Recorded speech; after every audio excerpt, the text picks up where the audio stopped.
The Force speaks in whispers of what was, what is, and what might have been. In one path, Padme Amidala died of a broken heart, her children separated across the stars. But the Force shows us another way, where love refused to yield, where a mother's strength endured, and where even the darkest soul could find redemption through the eyes of his children. This is that story. The crimson blade hissed through the humid air of Lothal's southern swamps, carving through twisted vines as the fifth brother pressed forward.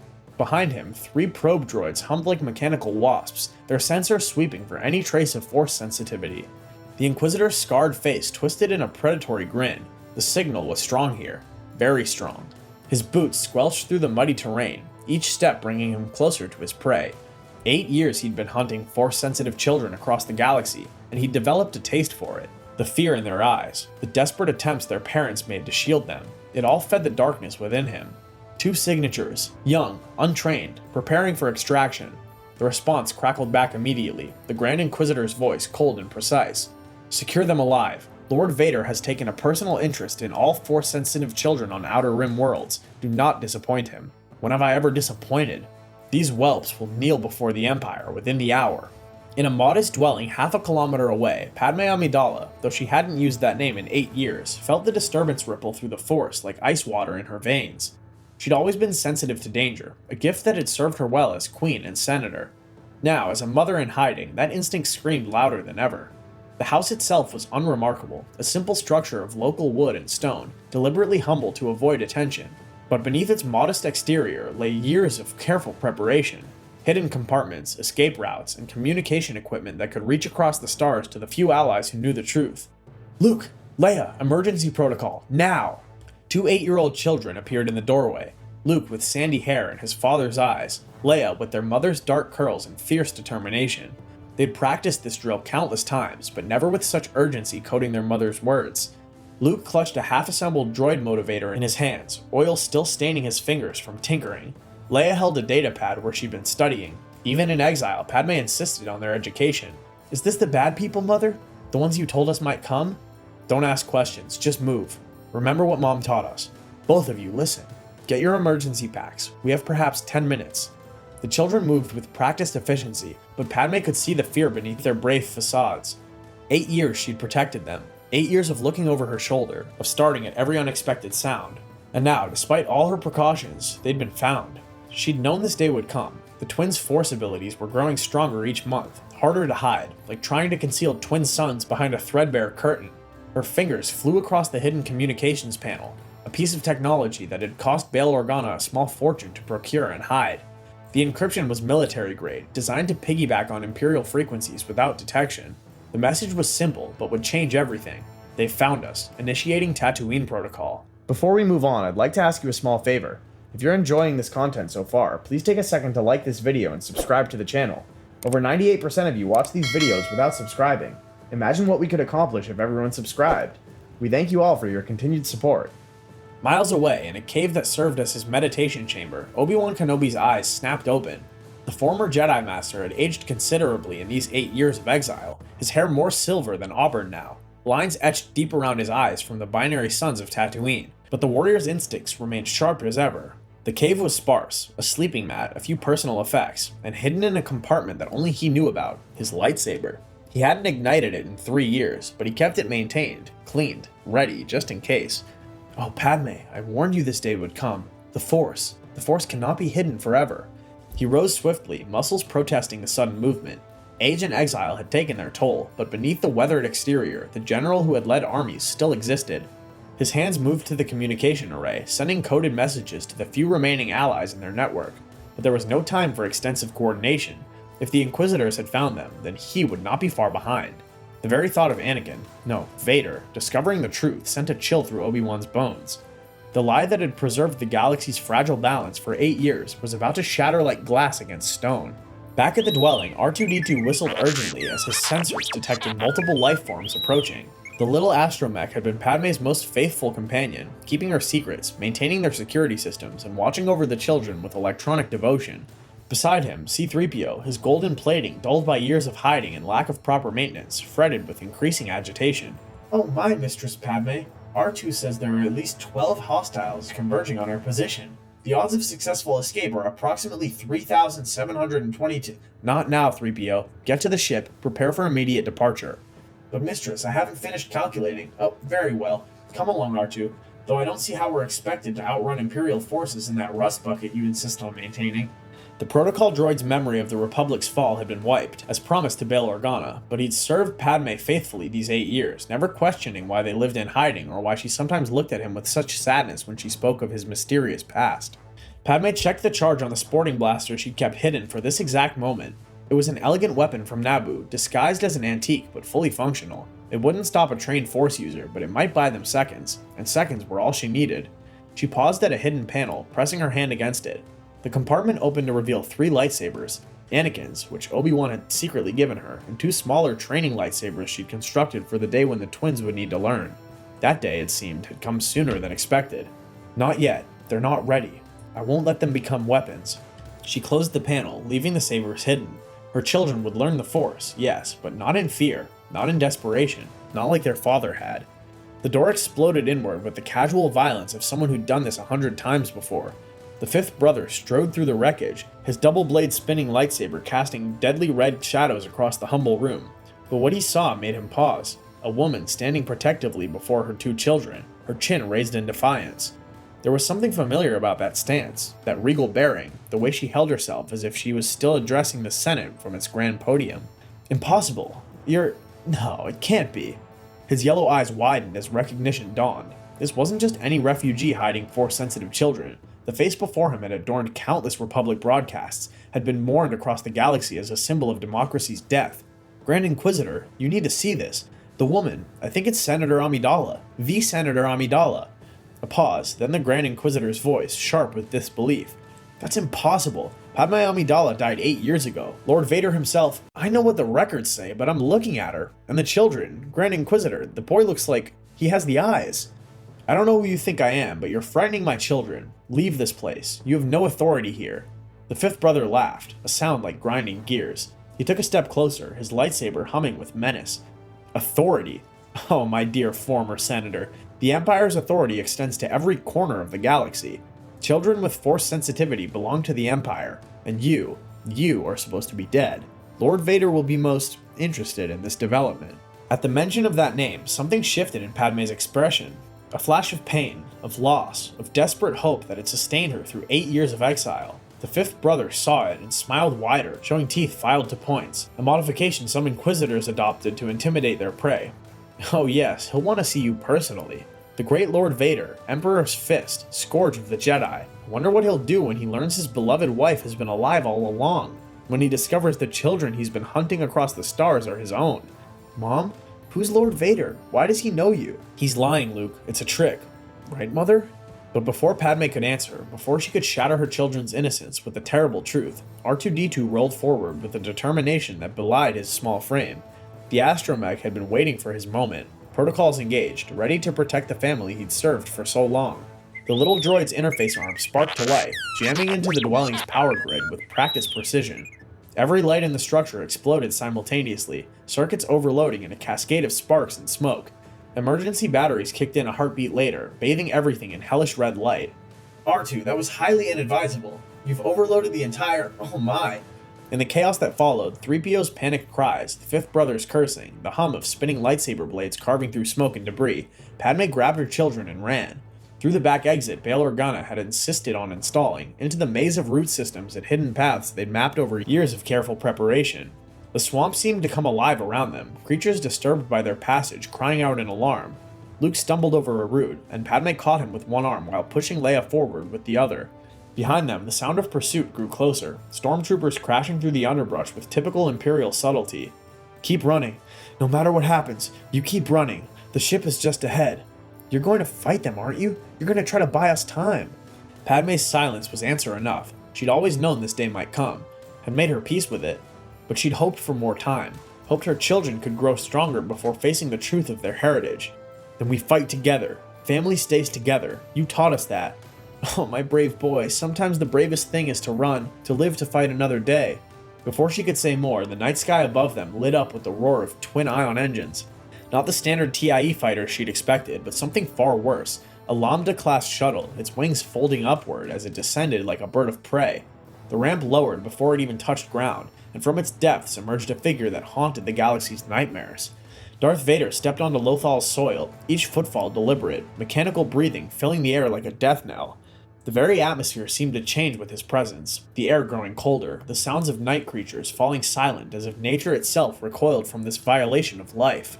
The fifth brother and his Inquisitors knelt immediately, heads bowed in a mixture of reverence and terror, but Vader paid them no mind. His attention was fixed entirely on the woman standing defiantly before him, two children clutched protectively at her sides. The silence stretched between them, years of grief and rage and loss condensing into this single moment. Padme could feel the weight of his gaze even through the mask, could sense the storm of emotions radiating from him through the Force. She'd always been able to sense him, even before she knew what the Force was. When Vader finally spoke, his voice carried a tremor that his vocoder couldn't quite hide. Padme?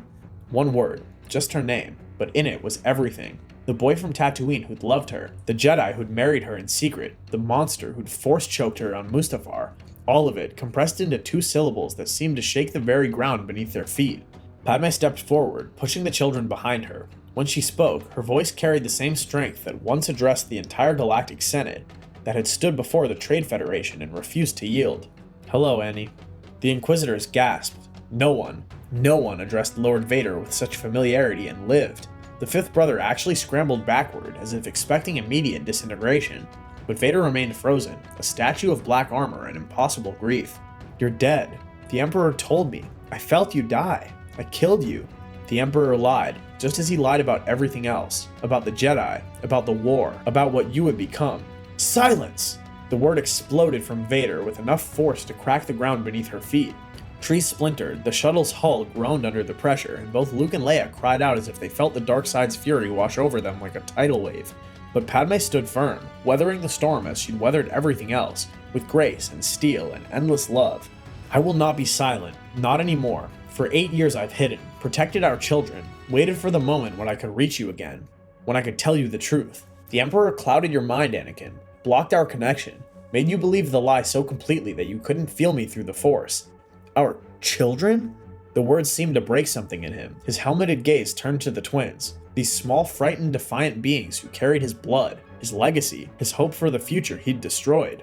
Luke, brave, foolish Luke, stepped out from behind his mother. There was fear in his young face, but something else too. Curiosity, compassion, the same reckless courage that had once driven a 9-year-old slave boy to enter a pod race. You're our father? The hero Mom told us about? The one who saved people? The question hung in the air like a thermal detonator. Vader's whole form seemed to convulse, as if the boy's innocent words were physical blows. Leia watched him with Padme's intelligent gaze, already calculating escape routes and possibilities, but also seeing something else. Pain. Endless pain radiating from his dark figure. No, this is impossible. The Emperor said, my anger killed. I destroyed everything. Palpatine needed you isolated, Anakin. Needed you to believe you had nothing left but him and the dark side. But we survived. We're here. We're real. The fifth brother, sensing an opportunity in his master's confusion, ignited his lightsaber with a flourish. The red blades spun in a deadly circle as he advanced on the family.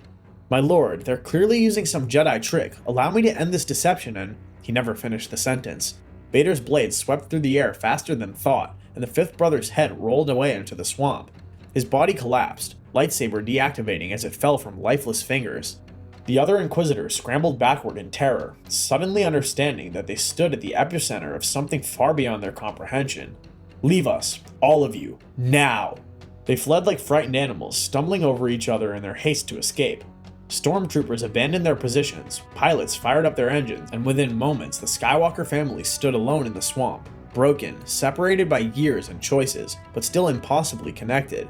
Padme stepped closer still, close enough now that she could see her own reflection in that black mask. Her hand reached out, not quite touching the armor, hovering over where his heart should be. I know what you've done, Anakin, the children you've hunted, the worlds you've burned. Bale's intelligence networks kept me informed of every atrocity, every victory the Empire proclaimed. Each report broke my heart anew, but I also know why. The pain you carry, the lies you believe. You know nothing. You don't know what I've become, what I've had to do. The Jedi were betrayed by Palpatine, by the Sith, and yes, by you, but that doesn't mean it has to end this way. The Force erupted around Vader again, but this time it was different. Not the controlled fury of the dark side, but raw, unchecked emotion. I know the Emperor told you I died because of you, that your children died with me, that your anger, your turn to the dark side killed us all. But here we are, Annie, alive, waiting for you to come home. Inside his mask, Vader, Anakin, felt tears he could no longer shed. The Emperor had lied. Of course he had lied. About everything. And for 8 years, that lie had fueled the furnace of his hatred, had justified every atrocity, every murdered Jedi, every burned world. He'd become a monster, believing he'd already lost everything worth saving. I am not. How can I face them? How can I be their father when I've hunted their kind across the stars? But Leia, brilliant, fearless Leia, stepped forward and placed her small hand on his armored knee. The touch was electric, skin meeting metal, life touching death. Mom says everyone deserves a second chance, even when they've done really bad things. She says that's what love means, believing someone can be better. Through the Force, Vader felt her, not just her presence, but her essence. Hope and determination and a will of iron wrapped in an 8-year-old's frame. His daughter. His and Padme's daughter. She blazed in the Force like a star, bright and pure and utterly unafraid. Luke joined his sister, looking up at the towering figure of terror with those impossibly blue eyes, Shmi's eyes, Anakin realized with a start. His mother's eyes looking at him through his son's face. Are you really a machine under there, or is there still a person? Mom says you were the best pilot in the galaxy. Could you teach me to fly?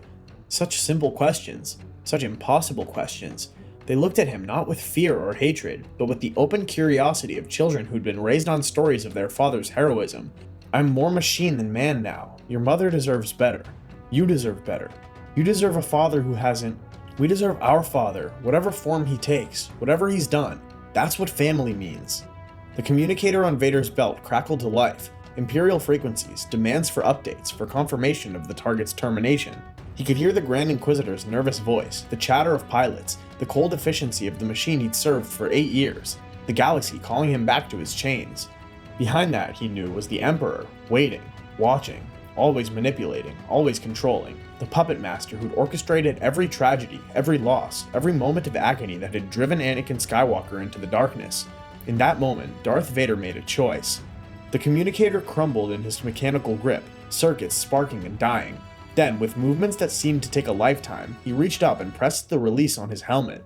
Anakin, no! The atmosphere! Your lungs! I need to see them. They need to see who their father really is. The hiss of escaping air was like a death rattle, but what emerged was not death, but the first breath of something new. The helmet fell away, revealing a scarred face, pale from years of darkness, eyes yellow with the dark side but flickering with something else, something that might have been hope.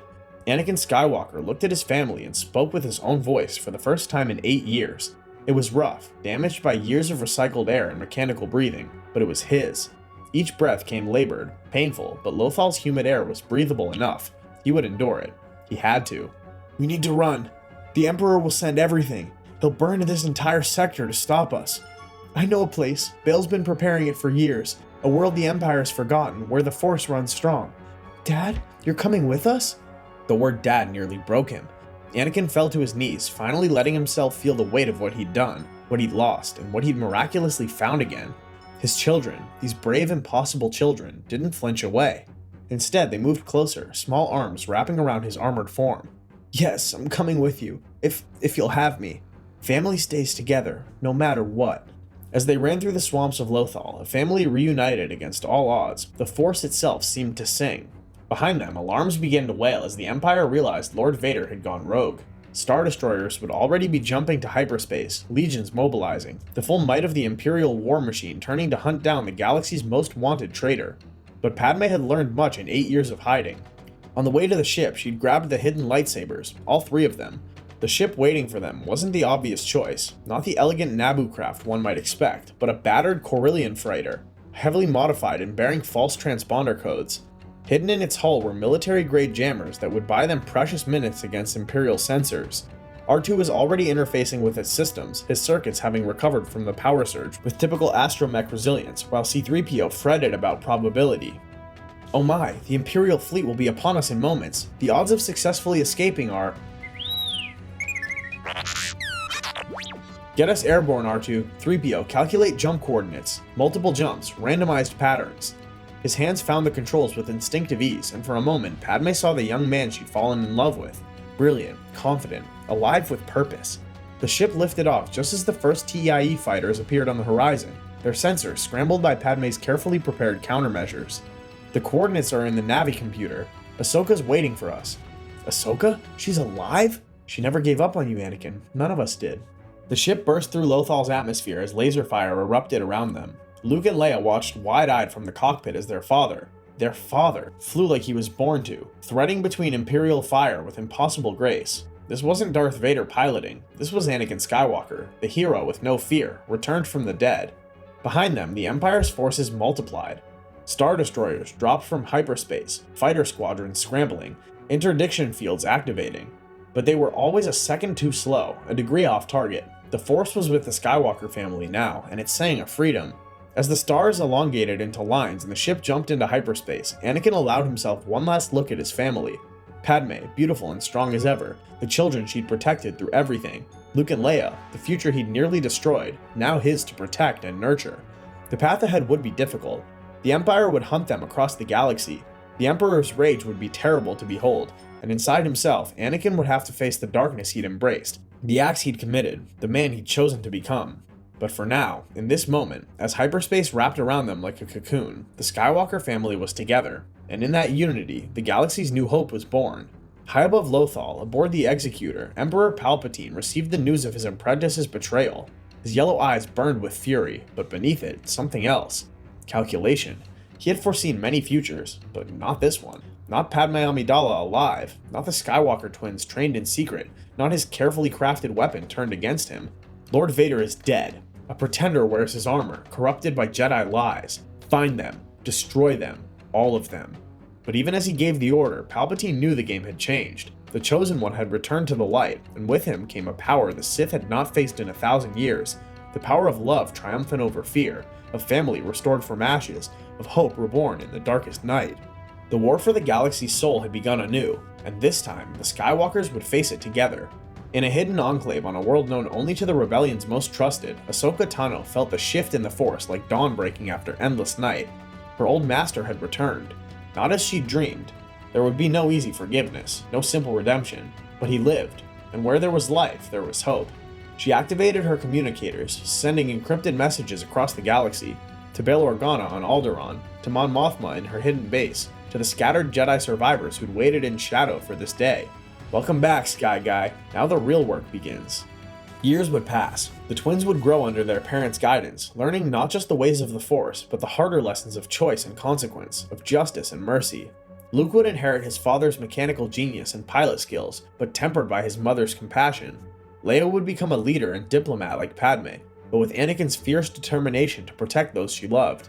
And Anakin himself would walk the long path of redemption, not in a single heroic moment, but in countless small choices, teaching his children to avoid his mistakes, supporting Padme as she built the rebellion from shadows, facing the Jedi survivors who had every right to hate him, and earning their forgiveness through action, not words. The Empire would strike back, of course. New Inquisitors would rise, darker weapons would be forged, the Death Star would still be built, its terrible purpose unchanged.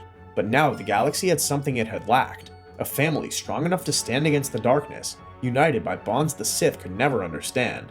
Because love had survived where the Empire expected only death, hope had endured where there should have been only despair, and in a galaxy ruled by fear, the Skywalker family's very existence was an act of rebellion. The story was far from over. In truth, it had just begun. But as their ship emerged from hyperspace above a world of endless grasslands and ancient Jedi ruins, as Padme took Anakin's hand and their children pressed their faces to the viewport in wonder, one thing was certain: the Force had given them a second chance, and this time they would not waste it. This time the Skywalkers would rise together, and the galaxy would never be the same. If you enjoyed this journey into the shadows of what might have been, remember to hit that subscribe button and join us for more explorations of the infinite possibilities within that galaxy far, far away. May the Force be with you, always.